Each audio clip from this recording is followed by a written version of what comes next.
Hello friends, देखिए मैं भी आपको वीडियो भेजूंगा आगे। ये मैंने जो वीडियो शूट किया है यहाँ पे राधा कुंड का जो महिमा है वो एक महाराज जी ने हमको बताया है, जो आपको मैं आगे भेजूंगा। अभी हम जाएंगे केशव सरोवर, फिर मैं वहाँ से वापस अपडेट करता हूँ।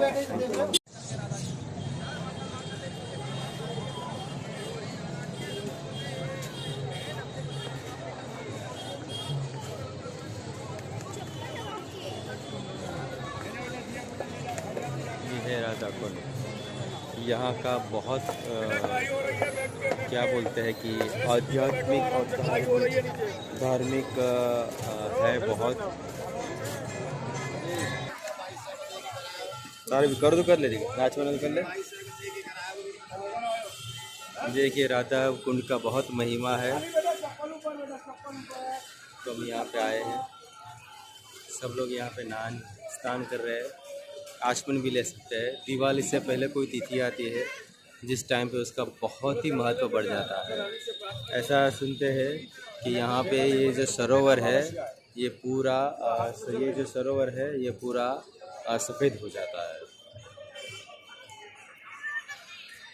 तो उस टाइम पे स्नान करने से बहुत पीड़ाएं दूर हो जाती है।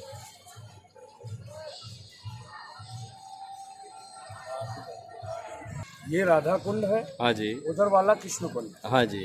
भगवान यहाँ गाय चराते थे। हम्म। जब कंस को ये मालूम पड़ गई कि मेरा मारने वाला ब्रज में पैदा हो चुका है, तो कंस ने मुनादी करी, जो भी कृष्ण को मार के आएगा उसको मैं आधा राजा। तो भगवान यहाँ दोपहर के टाइम रासलीला करते थे।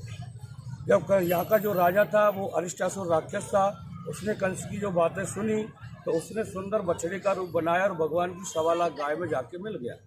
भगवान की गायों को मारने लगा। तो पहले बड़ों को दादा बोलते थे, मम्मी पापा चाचा ताऊ, ये नहीं थे, केवल अपने से बड़े को दादा बोल रहा। वो दादा एक गाय आ गई है, देखने में बड़ी अच्छी है, चरण और आचरण दोनों खराब है। भगवान अंतर्यामी थे। भगवान ने आंख बंद करके देखा कंस का भेजा हुआ राक्षस है और मेरा वध करने के लिए गाय का रूप रखा है। तो भगवान एकांत में बैठ गए। उस राक्षस रूपी बछड़े ने भगवान के ऊपर सिंहों से प्रहार किया। भगवान ने उसको माफ़ कर दिया, क्योंकि हमारे हिंदू धर्म में गौ को इष्ट मानते हैं, सारे देवता वास करते हैं।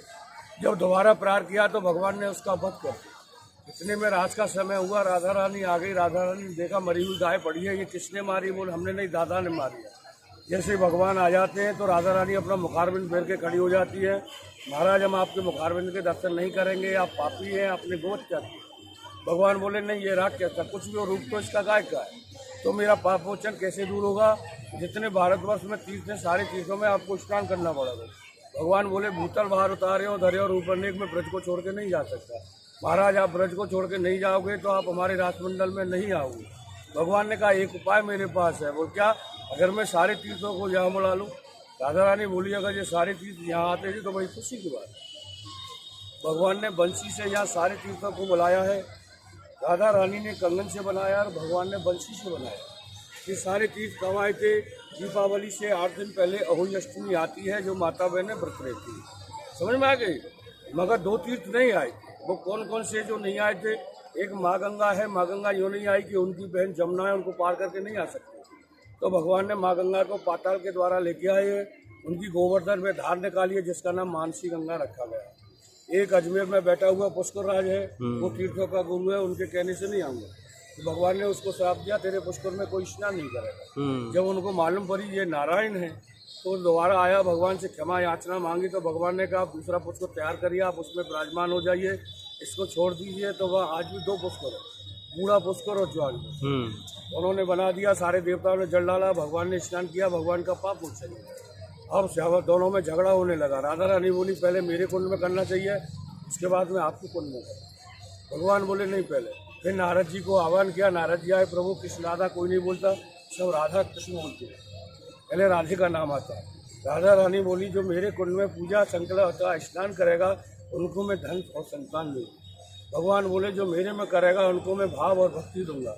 यहाँ उस दिन अहोई अष्टमी के दिन रात को 12 बजे स्नान होता है शुरू, और सुबह के 6 बजे तक चलता है। जिनके बच्चे नहीं होते होके मर जाते हैं, लड़की हैं, या घर में कोई भी समस्या है, ये अगर स्त्री पुरुष यहाँ के स्नान करें, एक फल छोड़े, तो राधा रानी उनकी 1.25 साल के अंदर कामना पूरी करती है। बोलो राधा रानी की जय। धन्यवाद धन्यवाद, राधे राधे। के महीने में जब आते हैं तो इसमें धार निकलती है दूध की। अच्छा, तो गोपाल घाट से जाती है और संगम घाट तक जाती है। ओके। हाँ, कार्तिक में कभी भी एक दिन होती है। अच्छा, जब ये दूध की धार निकलती है सारा पानी दूध का हो जाता है। ब्रजवासी आके आरती पूजा करते, फिर उसके बाद में जैसा है धन्यवाद धन्यवाद धन्यवाद।